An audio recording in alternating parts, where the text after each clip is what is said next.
The 2026 NBA awards are out, and the league managed to leave off some of the most impactful players and coaches of the season. The defending champions head coach didn't even make the finalist list for Coach of the Year. The leader of the East top seed got bumped out of MVP top 3 entirely. One player lost his first-team All-NBA spot because of an appeal nobody saw coming.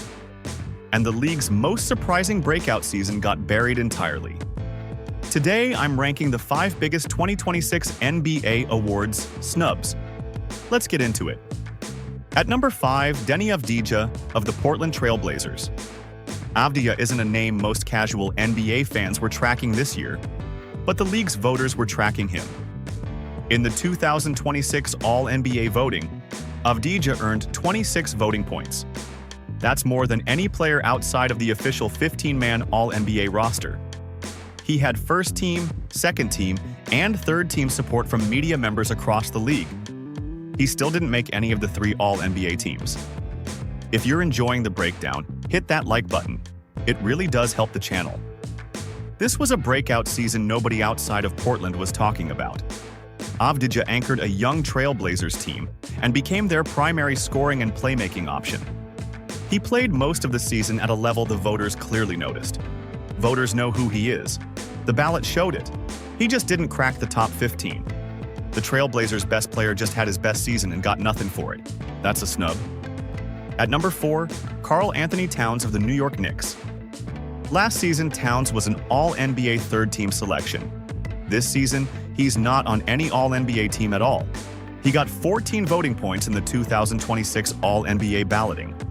Not enough to crack the top 15. The Knicks went 53-29 in the regular season behind Brunson and Towns as their lead duo. They swept the Sixers in round 2.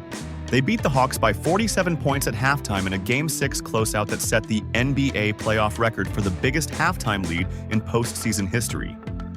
Towns was a major part of all of that. The case against him is real. His efficiency dipped. His defense was inconsistent. The Knicks asked him to play out of position at times. The voters weren't wrong to mark him down. But going from a third-team All-NBA selection one year to completely off the All-NBA map the next year is a bigger drop than the actual performance justified. He's been the second leading scorer on a team that just made the Eastern Conference Finals. He still finished outside the top 15 in All-NBA voting. A multiple-time All-NBA player just disappeared from the conversation. In a year, his team made the Eastern Conference Finals. At number 3, Jaylen Brown of the Boston Celtics. This snub comes with a backstory. Heading into the All-NBA voting, the projected first team was SGA, Jokic, Wembanyama, Jaylen Brown, and Kawhi Leonard. Brown was a top 5 player by All-NBA voting points in the original media poll. Then 2 appeals happened. Luka Doncic missed games for the birth of his child. Cade Cunningham missed games for a collapsed lung. Both technically fell short of the 65-game minimum required for All-NBA eligibility. The league granted both appeals, which collectively bumped Jaylen Brown out of the first team. He ended up on the second team, a real All-NBA second team, but not the first team he had been projected for in the original voting. Brown played 65 games on the dot. He met the threshold without any appeal. His season got bumped because 2 other players had their requirements waived. That doesn't take anything away from Doncic or Cunningham. They're both All-NBA first-team caliber players.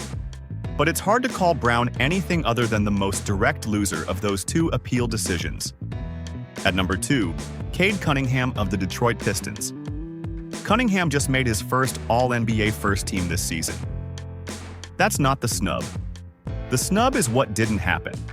The 2026 MVP finalists were Shai Gilgeous-Alexander, Nikola Jokic, and Victor Wembanyama. 3 of the most dominant players in the league. Cunningham wasn't on that list. But here's the thing.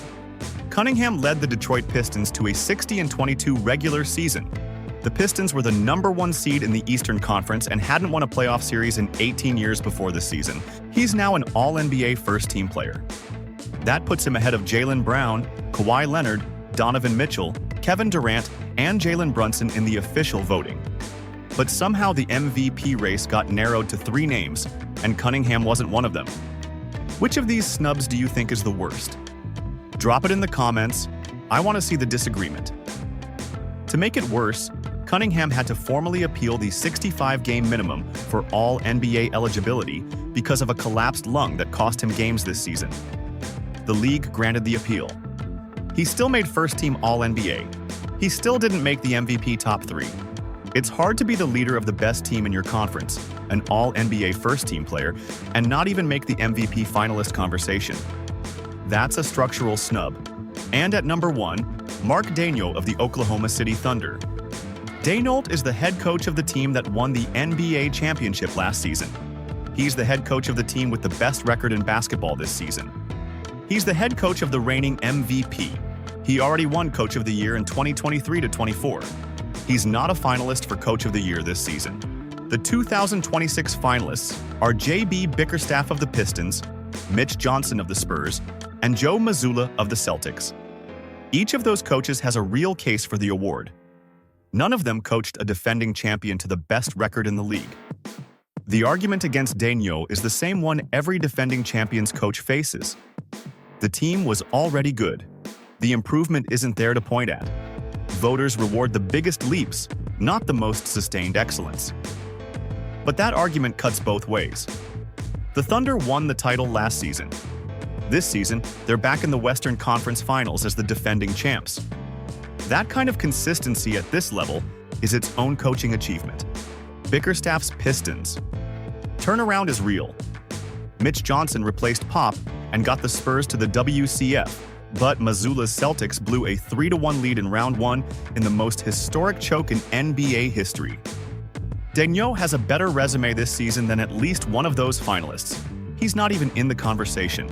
The defending champs head coach didn't get a finalist nod. That's the biggest snub of the entire 2026 awards cycle. 5 snubs. 5 different cases.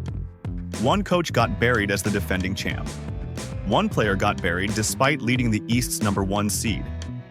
1 lost first-team All-NBA to an eligibility appeal. And the best breakout season of the year didn't get recognized at all. If you want more breakdowns as the playoffs continue, subscribe to Rim Logic. New videos every Monday and Friday. Appreciate you watching. I'll catch you next time.